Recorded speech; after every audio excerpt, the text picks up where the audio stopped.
মই অভিজিত বৰুৱা কনকলতা বৰুৱাৰ ভতিজা আৰু কনকলতা বৰুৱাৰ ইখনেই হৈছে জন্মগৃহ আৰু এই জন্মগৃহভাগ আপোনাৰ 1942 20 ছেপ্টেম্বৰ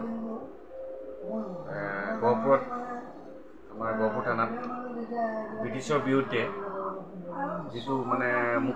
মৃত্যু বাহিনী আন্দোলনৰ আগভাগ লৈ পেলাই কনকলতা বৰুৱাৰ লগত মুকুন্দ কাকতি আৰু যিখিনি আমাৰ ভলণ্টিয়াৰ লগত গৈছিল আৰু সেই আন্দোলনৰ নেতৃত্ব লৈছিল কনকলতা বৰুৱাই আৰু আমাৰ এই গৃহৰ পৰাই পশ্চিম দিশৰ পৰাই গহপুৰলৈ তেওঁলোকে আগবাঢ়িছিল আৰু এটাই লক্ষ্য আছিল যে ব্ৰিটিছৰ ইউনিয়ন জেক নমাই আৰু আমাৰ ভাৰতীয় যিটো 17 শতিক ৰাষ্ট্ৰীয় পতাকা তেতিয়া 17 শতিক আছিলে ৰাষ্ট্ৰীয় পতাকা উত্তোলন কৰা আৰু তেওঁ সফল হ'ল বুলি এইটো কাৰণে কৈছোঁ যিহেতু তেওঁ ব্ৰিটিছৰ বন্দুকৰ আগত তেওঁ প্ৰাণ গ'ল লগতে মুকুন্দ কাকতি প্ৰাণ গ'ল আৰু শেষত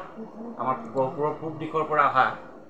এটা সমদল যিটো নেতৃত্ব লৈছে ৰামপতি ৰাজখোৱাই এই ৰামপতি ৰাজখোৱাই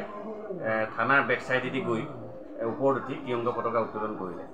আৰু এই গৃহৰ পৰাই কনকলতা বৰুৱা গৈছিল যিহেতু এই ঘৰ জন্মগৃহ আৰু কনকলতা বৰুৱাৰ জন্ম হৈছিল 1924 চনৰ 22 ডিচেম্বৰ আৰু তেওঁ শেষত 1942 20 ছেপ্টেম্বৰ গহপুৰ থানাত পতাকা উত্তোলন কৰিবলৈ গৈ পেলাই শ্বহীদ হ'ল আৰু লগতে আমাৰ এই অঞ্চলটোত এটা ইতিহাস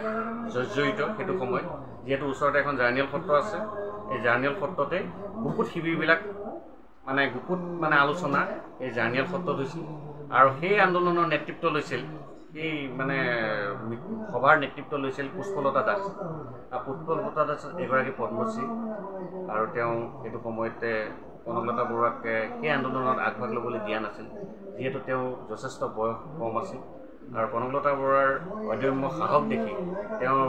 তেজোদীপ্তৰ যিটো সাহস দেখি এইটো সময়ত শেষ মুহূৰ্তত পুষ্পলতা দাসে কনকলতা বৰুৱাক মৃত্যু বাহিনীত প্ৰথম শাৰীতে ত্ৰিৰংগা পতাকাখন লৈ গহপুৰ থানাৰ পিনে যাবলৈ অনুমতি দিলে আৰু লগত মুকুন্দ কাকতি আছিল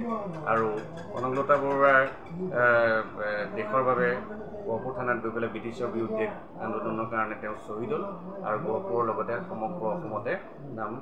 জ্বলাই থৈ গ'ল এইখিনি কনকলতা বৰুৱাৰ ইতিহাস আৰু মই কনকলতা বৰুৱাৰ ভতিজা হিচাপে সদায় গৌৰৱ কৰিছোঁ আৰু অসমৰ ৰাইজক কনকলতা বৰুৱাৰ এইখিনিয়ে মই বাৰ্তা দিব বিচাৰিছোঁ।